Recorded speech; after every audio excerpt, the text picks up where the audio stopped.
This episode of Obscure Chatter is brought to you by watermelons. Watermelons. Try to bury them and see how they grow. And now, on to the episode.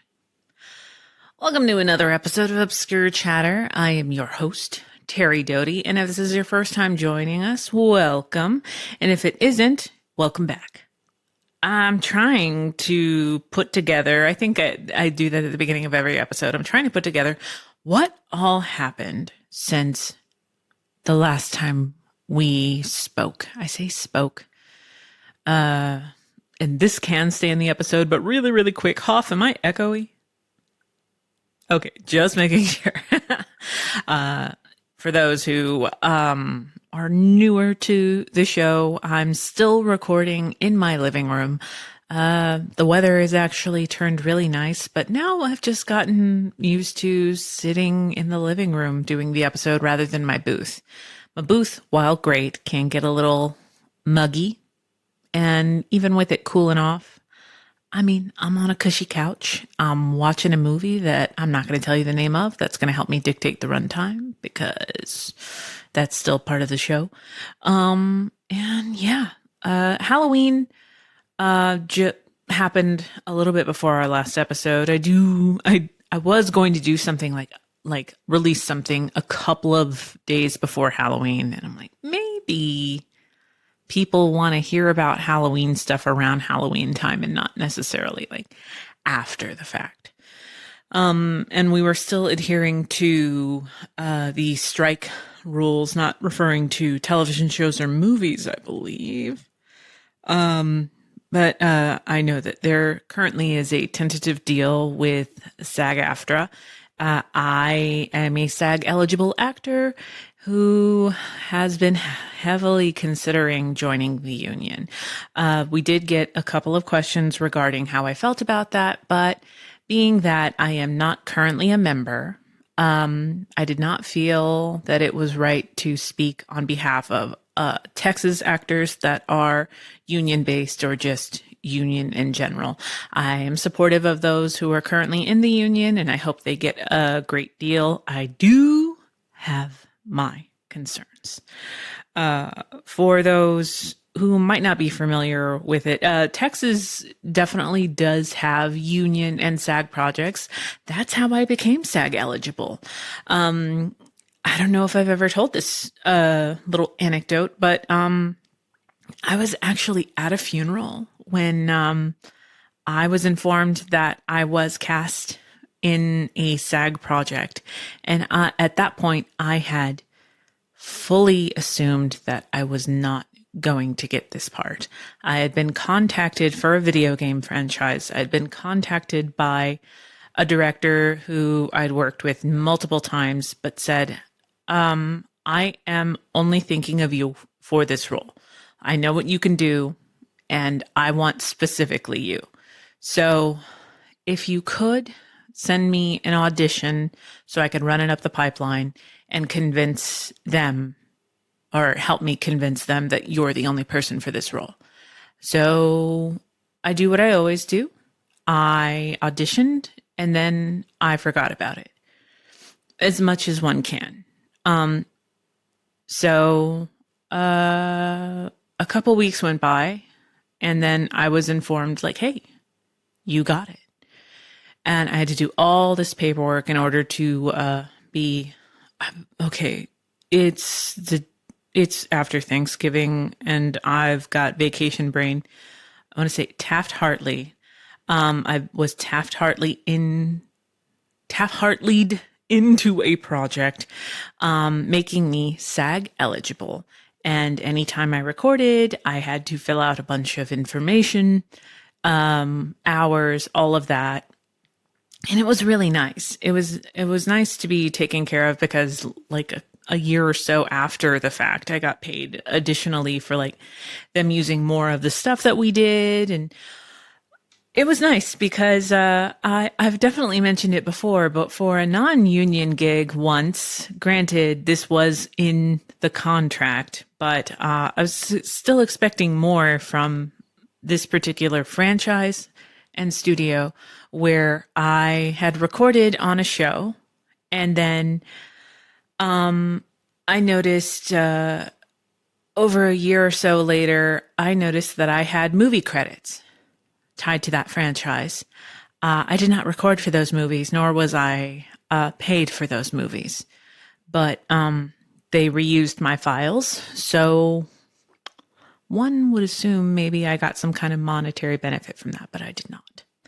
And I really only have myself to blame for just assuming in good faith that if someone reused my files, that I'd get paid for that. And that's in that same kind of vein as worrying about AI, where, hey, you recorded once. Thanks for that. Now this robot knows exactly how to act as you, so we don't need you anymore. Okay. Well, fuck you very much. So yeah, that's a great little vibe to start off on. But yeah, that's kind of where I want to learn more about the benefits of SAG. I'm all for union protections, and I know many other people outside of LA and New York are also about that too. It does get misconstrued a lot that because we are in Texas, which is a right to work state, that we might not favor that. And in reality, I just enjoy being a Texas talent. I am not originally from here. I was born in Pennsylvania. And then from Pennsylvania, moved to Virginia, then moved to Chula Vista, California, which is outside San Diego, and then moved to Texas, where both of my parents are from. My brother's from California. I'm from Pennsylvania, but both of our parents are from Texas. And I've talked to other Texas talent about this, both union and non-union, where we've all toyed with the idea of moving to LA or moving to New York, where more of those things are in the abstract, more available. There are more opportunities. But I think just in the time that I've been an actor, which is over 20 years, I started when I was 14 years old, doing stand-up, doing stage management, and then just doing community theater as well as high school theater, college theater, and then doing indie films and finding my love for directing and writing, getting my degree in TV film broadcasting and radio, which the reason I love radio so much is, I wanted to do radio so badly. When I went to school for radio, they're like, hey, radio is great, but also consider other things because, hello, we're on something that's a competitor to radio, which is podcasting. Hello. But all of that, I've seen how much Texas has grown, but also there are many things throughout the years that are Texas based. I love being a Texas talent. That doesn't necessarily mean for a lot of the shadiness that goes on when you're outside a more recognized entertainment space. Things are a little more Wild West out here. And sometimes that's a good thing. Sometimes that's a bad thing. I've gotten paid in smiles. I've gotten paid in beer. I've gotten paid in getting charged for doing something. I've paid someone to do stuff. I've done the pay to play bullshit, all of that. But yeah, as a Texas talent, I do find myself now enjoying that I've had so many opportunities and such recognition as a non-union actor. But if I were to join the union, I would not move. I'd stay here. Traveling is a thing. But yeah. So as far as, the strike stuff and where we are as entertainers with the contract and all of that, I have my doubts, but I'm doing a wait and see right now. As of this episode, the contract has not been ratified, and take that for what it's worth. Also, I'm trying to consider or think about Halloween. I'm on TikTok, I'm on Instagram, and I was kind of checking out everybody else who decided to stay, in and pass out candy. That's one of my favorite things. I love kids. Kids in costumes, just kind of asking for candy and being adorable. It's great. But we were really busy last year. We had a total of 4 trick-or-treaters this year, 3 of which were with each other. The first one was this adorable little girl who was dressed like a Jedi, and her dad complimented my Return of the Living Dead shirt, which I always appreciate. I felt a horror fan. And she was really cute. And then like an hour plus later, 3 girls showed up, and you could see through my Ring camera that they were losing their mind over us having a real jack-o'-lantern that Steven carved. And we actually saved the video because they're like bent over, like, oh my God, it's real. And they mentioned whenever I came outside to give them candy, they're like, oh my God, like nobody has them anymore. And I don't know how true that is, but I did see through TikTok and Instagram that Steven and I kind of weren't alone in, the kids not being there. And of course, I'm thinking that the Trunkoween stuff is partially responsible for that. Or if you're church-based, I don't know how true this is, but I heard that they were calling their Trunkoweens Jesus-weens. I really hope that isn't true, and that's just internet being internet. I can see as a parent that that's just safer, but I don't know. I'm almost 40. I want to still kind of just be in my house, pass out candy, and have, some trick-or-treaters geek over my pumpkin, my jack-o'-lantern. That sounded a lot creepier than I anticipated. Moving on. But yeah,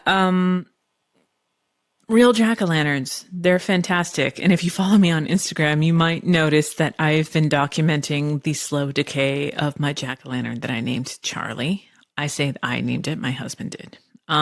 It was his year to name it. Obviously there are other things, like I tried to really scribble out, like, all right, since the last time we talked, what all has gone on? And in reality, guys, there's just way too fucking much. There's way too much stuff. One thing that I thought I would talk about, it's kind of tied to obviously one of the bigger headlines in the entire world right now is the oh God, how do you talk about it? The matter of people getting fired for just simply saying, hey, I don't like that so many people are dying simply for living in a space that you wish was not occupied. Not you personally. This might, honestly, I was talking to a couple of actor friends of mine about this. I'm like, how do I talk about this? And they say, you don't. Because you don't want to ruffle any feathers. In the abstract, no, you don't. Work is nice and all of that. But I had mentioned this on Twitter or X or whatever the fuck you want to call it. And I don't want someone to decide not to work with me because I'm against the genocide of innocent people. And that's hard. That's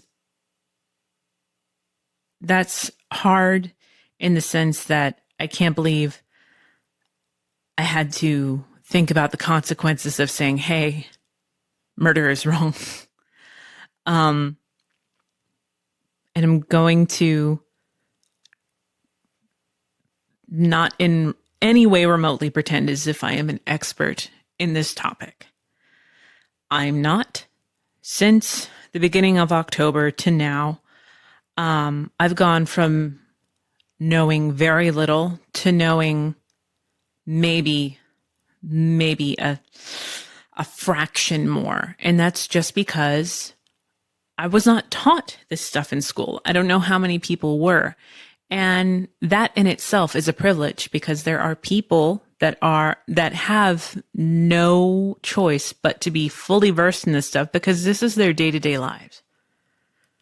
This is their life, is just constantly worrying if today is the day. The photos and the horrors that we've seen, it's hard to look at, but that's not your life. It is these people's lives. If they're lucky, they're still alive, having gone through some of this stuff. But stuff as early as, or as recent as 20 minutes before I got behind this microphone, I've seen some images that I know have been really, really fucking with me. I won't even mention it. But I do think there is no way around it. There needs to be a complete ceasefire. I'm sorry if that pisses you off, but not sorry enough not to say it. This is my podcast. This is my show, and everything in here are through my perspective. Seeing, just people that I've learned about through this, and seeing them being like, okay, well, they're firing to the right of me, they're firing to the left of me, they're firing in front of me, they're firing in back of me. I have nowhere to go. And then suddenly, never hearing from these people again. It's bad. In no way, like those of you who listen to my show, I think you guys are very smart. I think you know where I'm coming from. You know that there are talking points and rebuttals that people are going to say that are just scripted bullshit.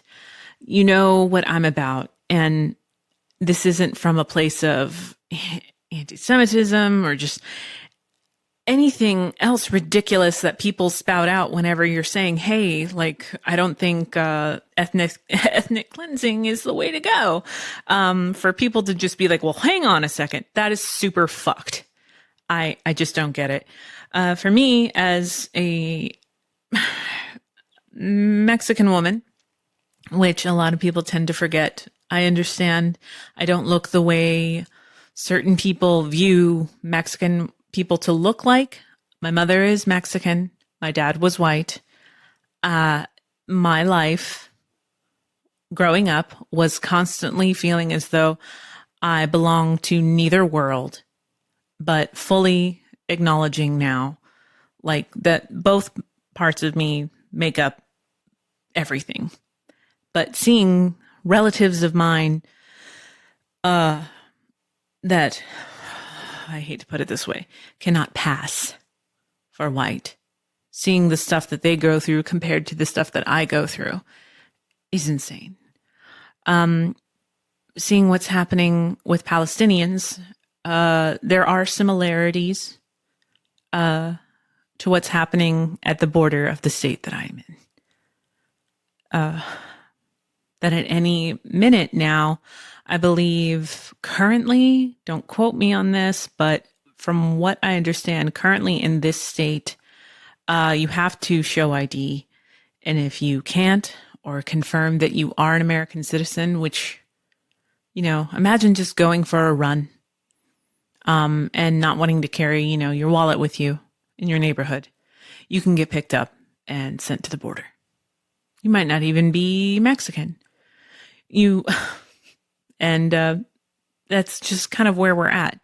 But not that long ago, much of what is Texas and the South was Mexico. And slowly, those border lines changed. If you don't believe me, Google that shit. Read more. But seeing how much has changed and just how insane it is here in the States, for any of us in the States to see what is happening to the Palestinian people and those trying to speak for them,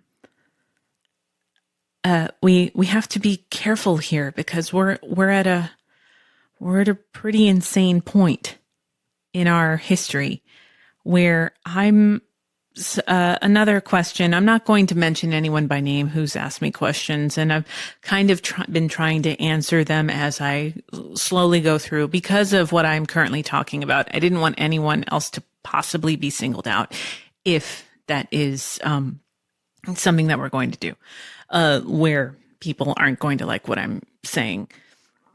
Really quickly, I will say I've noticed that I've lost very few followers since I've started sharing more information from people much better informed than I am.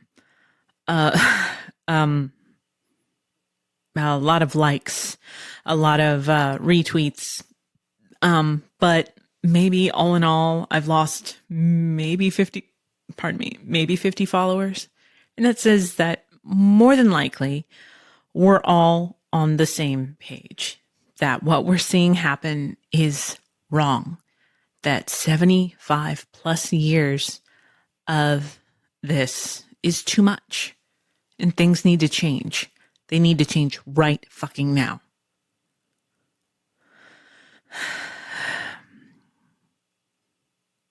But I'm terrified currently when someone else asked, how are you finding joy currently right now? The short answer is, I don't know if the bits where I'm smiling and offline and kind of having a good day, I don't know how I'm able to do that because I feel really guilty when I do. And even Thanksgiving Day was kind of hard to navigate with relatives. Got to hear some pretty colorful commentary that is just insane. And that was said very casually, and it hurts. But I always kind of run through bullet points of what I'm going to talk about. I really don't have like a, hey, end of topic. It's fucking miserable out there. And what these people are going through is not okay. We constantly talk about, like those of us that watch movies, read books, like what we're seeing right now are the things where we're rooting for the characters that are just saying, hey, this is wrong. And instead, we're talking about how, I'll go ahead and talk about it. This just recently happened a couple of days ago, but Melissa Barrera from the Scream franchise, how she got fired and how it was kind of spinned to be like, well, yeah, she was saying some pretty insane stuff. But then you look at what she was saying. She was mostly just saying, hey, this is wrong. Nothing actually controversial. And she was let go. Bella Hadid was let go from the Christian Dior campaign. And I've seen journalists be fired, editors for magazines, and they're not saying controversial stuff. So when I was talking to a few actor friends, they tried to convince me not to say anything and to be just keeping up with social media the way I always do. I do post a lot of random bullshit because that's my vibe. And if it makes me laugh or brings me joy, I hope that it, makes somebody laugh and brings somebody else joy. I just don't have a lot of joy in me right now, honestly. Thinking about Halloween and all of that, I just, that was fun, aside from, the bullshit, but it just seems so trivial to talk about. It really does. But I've said what I can. And even then I'm all sorts of twisted up on whether or not I said it the right way, I I even considered, I'm like, oh, what if, certain places that I, put the podcast on, what if like they decide they don't want to show my podcast anymore or anything like that? I'm like, okay, so fuck them then. I hope they're cool about it, but if they're not, bye. If people that were considering casting me are upset that I'm against ethnic cleansing and genocide, that's fine. I don't want to work with you. There's a matter of not seeing eye to eye, and then there's this. This is not a difference of opinion. There are not both sides here. There are it's fucked. So, if you stuck around to that point, that is all I'm going to say on it for now. I cannot promise in later episodes I will not talk about it more because I'm just being honest with that. But in referring to Mexico and my heritage, there was something else that happened. We'll go ahead and move to that. And that is apparently the additionally controversial topic of representation. That was actually going to be the sponsor of this episode. But watermelons beat representation matters. Representation matters, and it's kind of shocking that I have to say that, but it's something that's been brought up a lot recently. It really upsets a lot of people, which I'm baffled by. Casting authentically people that have, a true, just a true tie to a character's culture or race or ethnic background. It just adds authenticity and believability to a performance. I understand that, hey, well, if they're a really good actor, that shouldn't matter. It does, though. Like, I remember watching shows growing up, and when I was with my dad's side of the family, I kind of felt like I wasn't allowed to talk about certain things, or watch certain things, but when I was with I lived with my grandma for a while, and I was only allowed to watch a couple of things that weren't Spanish. And we just constantly tried different things, and just relished our culture. So as an actor, it's kind of hard whenever I see a beautiful, like, Latina character. I'm like, oh my God, I would love to get the chance for that. I really, really would. Now, my name is Terri Doty. It's not a stage name. I think a lot of people are like, oh, well, we're trying to cast authentically. I don't know how to do the dance of like, well, you would be, baby. But I've also seen it be the other way, where there was a show. I might have told this story. I don't think I've told this story on that anime show, but I might have mentioned it in a previous episode. There was a show where it was like a continuation of a previous franchise, or like a previous thing in this franchise. And they had a Latina character, and she was gorgeous, and they wanted the accent. And a friend of mine was the engineer.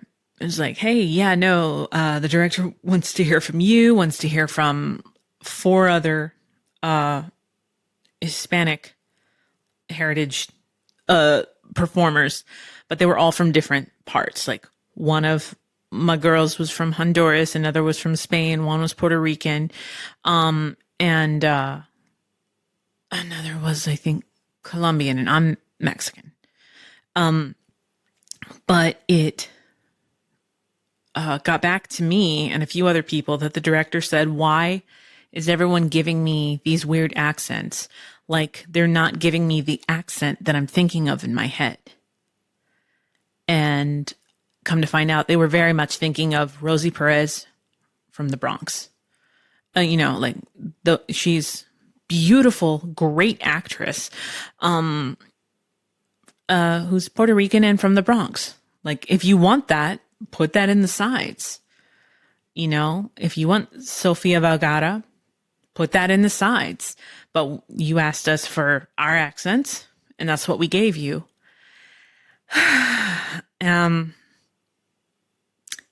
They ended up casting a white actress, and this is no shade to the actress, but I was pretty pissed. I was pretty pissed that it could have been a hell of a lot more than the 5 actresses, including myself. There were other actresses that were up for the role as well. I don't consider that that I lost the role or anything like that, but I was pretty pissed at the choice. When you had all of these choices, you chose someone who could bring nothing of their heritage to the role. And whether or not they noticed this and thought about it, it lent itself, casting like that lent itself to a stereotype. Was it necessarily harmful? No. But sharing the same background with a character, it just adds something. And when it adds nuance and accuracy, and it just it avoids the whole potential for being cliche and stereotyping. And for some people, it's like diversity inclusion. I don't know how that's a bad thing for some people, but I know for some people, it's just hey, we've gotten away with it this long and nobody said anything. Like, no, we have. Our voices are just louder now. Our voices are just louder. I would love to see more inclusivity. I think we've come a long way, but I think we've taken some pretty giant steps backwards. And what it means to be, valued by being included and represented, it tells current as well as future generations, hey, I see you, rather than, I don't know. I love the idea of inspiring people. I've talked to schools, I always talk at my old theater arts teachers' classes. I haven't the past 2 years just because it's been hard to pinpoint, but I always enjoy talking to them because these are usually a bunch of kids from wildly different backgrounds than, I think, some people that are given license to play cliched stereotypes, to whereas these kids, I grew up like these kids where, you come from a big family. It's not necessarily, and more than likely isn't, a white background. And, telling them, I wasn't encouraged as a performer, as a kid, and that there probably weren't going to be as many opportunities for me because I'm half Mexican. And hearing other kids be like, oh no, it means so much. And it gives me hope, blah, blah, blah. Nobody's full on said that, but we've talked about just the way we grew up, and that we understand where our ancestors and our, the matriarchs and all of that are coming from when they say no, it's not a matter of doing what you love. It's about doing what makes money. And also you can always do art, but art's not necessarily going to be paying the bills for the opportunities that you might get as someone from, our backgrounds. It's hard. But it's hard to think about and put yourself in a headspace different than somebody else. But I'm trying to think of a recent example. And the first one is the Miles Morales from the Spider-Verse, films. I was fluent. My brother and I were fluent in Spanish as kids. And I think just at one point, my mother decided like, okay, cool. They know both languages, and she just didn't stick with it. Both my brother and myself, we don't speak that much Spanish. And I remember trying to learn it as a teenager, and my grandmother just being so upset because it wasn't Mexican Spanish that they were teaching in school. It was Castellano, like Spain Spanish. And I kind of got disheartened by it and didn't want to learn it even more because I don't know. And I've played with like Duolingo and stuff off and on. I've talked to tutors. I just haven't found a way to get back to it. But in the Spider-Verse films, it's interesting. I love so much that Miles comes from two worlds, and spoiler alert if you if you need that. But Miles doesn't speak Spanish, but another world version of him is clearly fluent and taps those R's and everything. And I don't know, Miles's mom, like I just identified with her in a really cool way, and just Miles being from two worlds. And also technically, being from two worlds in that he's in the wrong universe and all that. Blah, blah, blah, blah. Spoiler, I'm sorry. But there's also, I'm trying to think of so many other things but really it's just, whenever you don't consider casting authentically and representing like a character that it accurately, I'd say it happens more now than it used to, but there's just no relevance. And a lot of these performances might still be good, but they still ring as hollow to me. It's, there's only so much you can do with your limited knowledge. I remember, what was it, when Apu finally went away from The Simpsons. Watching The Simpsons growing up, I didn't consider Apu offensive, but obviously reading more and learning more, even Hank Azaria, after he calmed down, he saw it. It just took somebody showing him. And he got it. Like, I watched an interview with him a few months ago, and it was nothing like whenever he first lost the role of Apu. I think there's also just fear of change. It's, hey, we've never had to consider, somebody for this role, like who might actually be from here. Like, obviously, yeah, like if you're casting, a fae from, a magical world, you're gonna be like, really, we're gonna worry about like authenticity. Like, even then I'm like, hey, would it hurt? Would it hurt? Would it hurt to think about that? I just think some people are stuck in their ways. But like, what was it? I was rewatching Short Circuit. And I think, Aziz Ansari's old show, what was it? Master of Love or something. Before Aziz kind of just started annoying the hell out of me. They had this whole bit about it, and it actually like was shocking to some people. I was watching Short Circuit, and we were, looking at the Indian character, and I pointed that out to Steven. I'm like, man, that's so cringe. And he's like, why? And I'm like, that's Fisher Stevens. And he's like, who? I'm like the bad guy from Hackers. And it clicked. It's, oh my God. I'm like, yeah. That wasn't doing anybody any favors. Okay. It just wasn't. But I think we've come a long way, but we can't stop.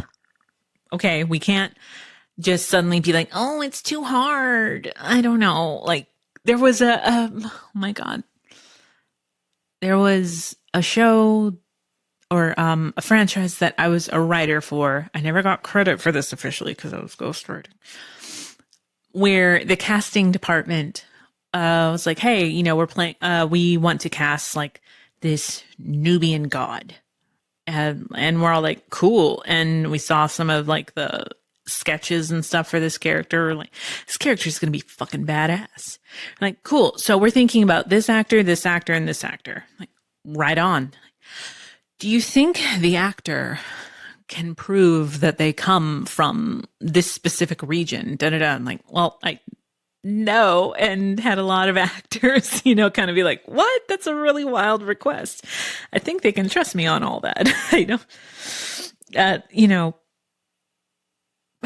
I've got nothing on that. It's all insane to me that we have to like consider not casting authentically in order to just shut people up, because it's not going to happen.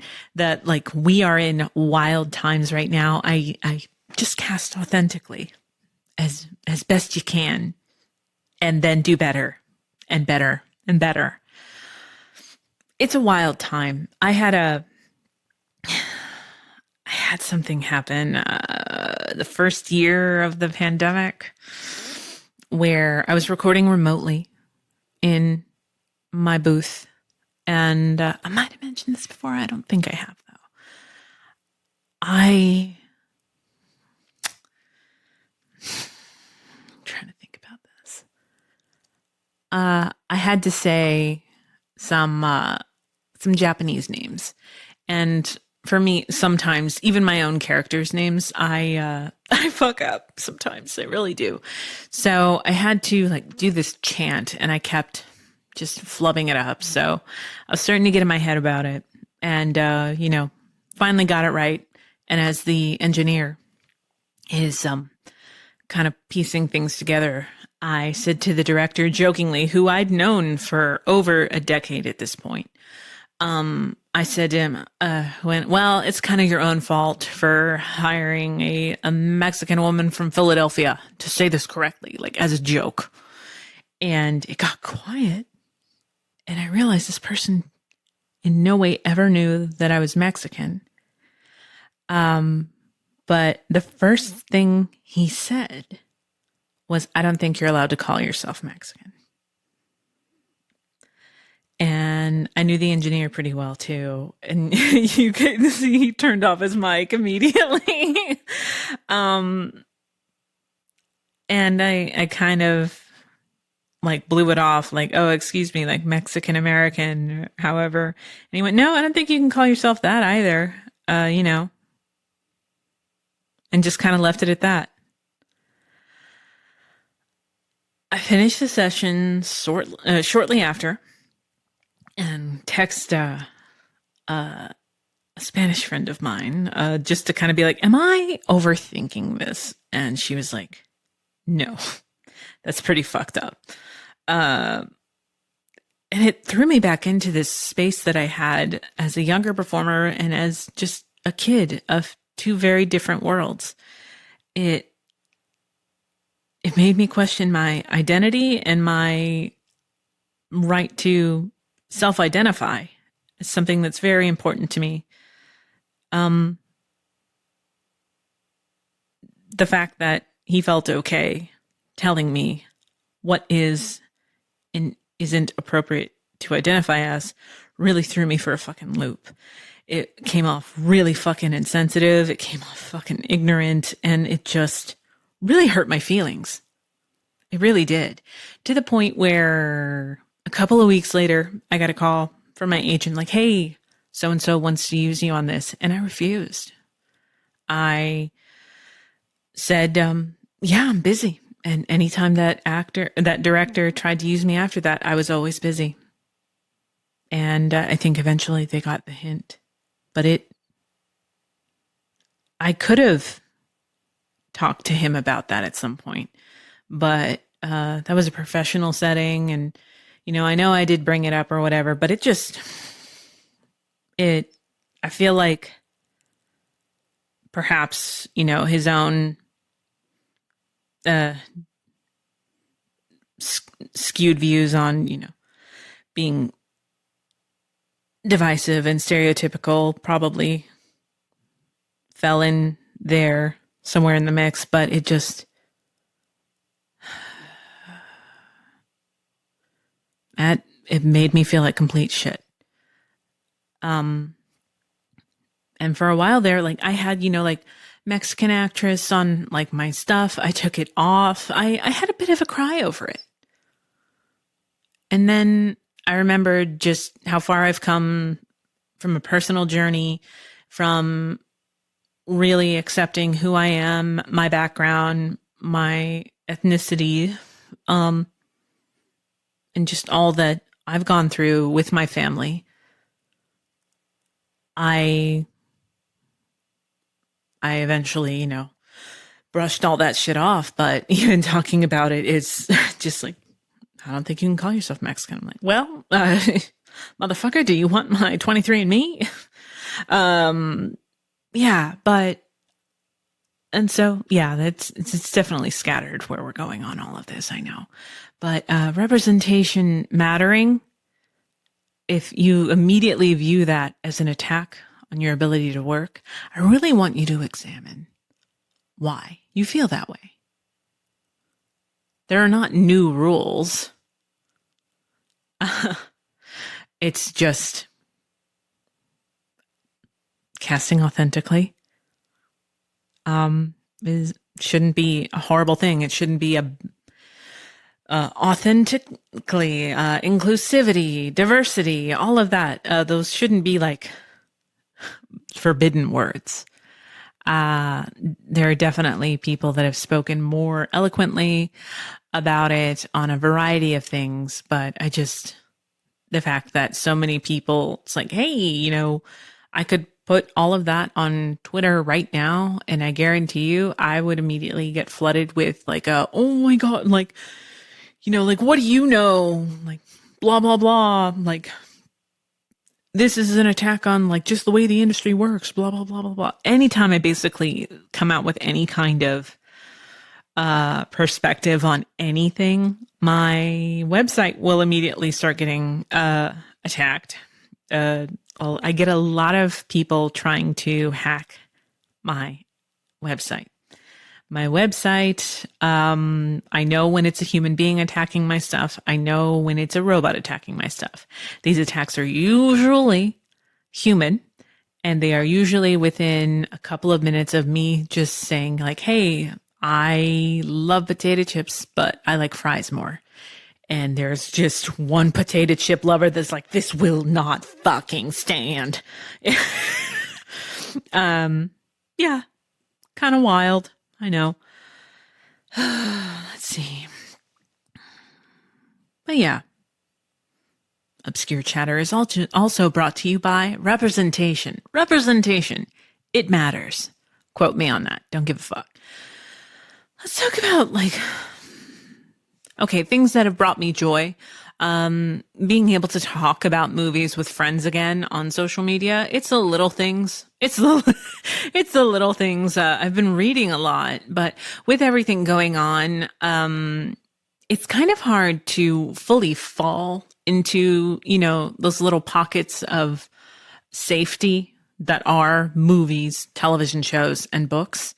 Like, those are great ways to escape when shit gets too heavy, but it just hasn't been doing the job that it used to do, because it's not that things are getting worse. It's that we have more eyes on the things that have been here for quite some time.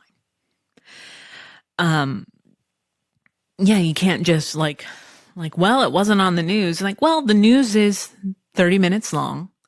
They have to have a happy story, blah, blah, blah. I don't know the packaging. You would think with radio, TV, film that I would know that. They probably taught me it, and I checked out that day. But that is a great benefit of social media, is seeing stuff happen in real time with people actually there. But yeah, no, getting back to it, I will say, yeah, I've been continuing to collect VHSs, which is always fun. I currently just found volumes 1 through 6 of Love is Hard for an Otaku, the Wotakoi. I'm probably butchering that name. I've always just said love is hard for an otaku. Loved the anime, but I digitally have the manga, and I was just at half price and found all 6 volumes for like $9 a pop. Score. Yeah, let's see. Yeah, since the strike, I'm like, I watched Barbie, watched the Marvels, Five Nights at Freddy's. Trying to think of only movies that I liked. There are some movies that I did not like. And then TV shows. TV shows. Foundation has probably been my biggest thing. It's on Apple. 2 seasons so far. Jared Harris, Lee Pace, a bunch of amazing working actors. Rewatched Interview with the Vampire season 1, ready for season 2. Been trying to only watch cartoons in the morning on the weekdays, and I've recently gotten into the regular show. I quote it all the time. Gen V. If you're a fan of The Boys, you'll like Gen V. It is super fucked up, but again, it's from the same people that brought you The Boys. And rewatched Over the Garden Wall during Halloween week, which that's always good. It used to be on HBO Max, now it's on Hulu. Finished Loki, which was good. And yeah, aside from that, it's just reading and rereading a whole mess of stuff and just finding the little bits of joy. Also, just making myself do my yoga. There is nothing that replaces my yoga and my walk with my dude. I wish I could walk with my dog, but she's too animal aggressive. Willow is a fucking dick to basically anyone but me and Steven. And yeah, it happened to me today, so I'm talking about it. I had been considering doing yoga teacher training, the YTT training, or maybe YT training. I don't fucking know. But I finally found like one that I liked and stepped away from it for a few months and went, fuck it. You know, things have been kind of slow on the work front for now. So like let's build up some time, and just keep applying here and there. But, let's do teacher training. Let's do that. I've been doing yoga for over 20 years. Let's fucking go. And I signed up finally after, reading up on some stuff and then coming back. And it's this knee-jerk reaction, this gut reaction that you have. I signed in, created an account, all that, got the welcome message, got 10 minutes into looking at everything. And I'm like, I hate the way this looks. I hate the way that they've scheduled out the lessons. I wish I'd known that before I signed up. And yeah, backed out. Like after like someone was like, hey, welcome. I'm like, yeah, thanks. Less than 2 hours later, they're like, so we see that you requested to get your full refund back. I'm like, yeah, you gave me a 7-day window. I'm kind of ahead of the curve. Please refund me. And, I'd read good things on this program. They went, oh, well, we can only give you a partial refund because we sent you a book that's valued at $115. Like, what? Like, yeah, so we'll give you a partial thing. And when you get the book, just send that back to us and we'll refund you the rest. Like, I'm not doing that. And I also didn't know that you were going to be sending me a book. I did not request the book. So no, either give me my full refund or I will be disputing this charge with my credit card. And they refunded me, logged me out of everything. And it is my full refund aside from $6. And I'm currently like, this happened, like I got the refund notification like right before I sat down to do this show. And I'm debating right now, am I petty enough to bitch about this $6? The $6 is for the shipping of the book that I did not request. So it seems like I'm still getting this book. What would you do if you were me? Would you be petty and be like, yo, so $6, or be like, it's $6? You know, it is what it is. Aside from that, you guys, I know, like, if you follow me on other social media, I know it's been daunting. I know it's just been a lot. And here's the thing. We're lucky enough to only be like fatigued on looking at this stuff. But I noticed as, we were prepping for Thanksgiving and all of that, that some people stopped posting as much or, sharing. I think the least I can do is keep amplifying voices that are much better informed and that are on the ground dealing with this stuff. I might have mentioned Palestine, but these are not the only people suffering. There are so many more. There is a fatigue to it. There really is. Like, oh my gosh, I don't want to alienate people by only talking about this. When there is less horrors in the world, I would be happy to stop showing you guys this stuff. But until then, if the least I can do is share a story on my feed, that's what I'm going to do. And then in the middle of it, maybe bitch about, getting, $6 taken from me by some yogis in Germany. I know this was a heavy one, and I debated on maybe just fully canceling this episode. If it was jarring for you or upsetting, please examine why that is. And know that you're always free to just be like, Terry, I think that's a wrap. I can't listen anymore. And we'll just call it a day at that. But I can't stop. It's the least I can do is to talk about this stuff, because there are a lot of people that, like, there are people that are so thirsty out there, but could get arrested or killed collecting rainwater. Things could be a lot worse instead of just hearing about some atrocities. Imagine just living it and that being your life. It's horrible. And I hate that it took what happened on October 7th for me to start learning about this stuff. It's horrible what happened and what is continuing to happen.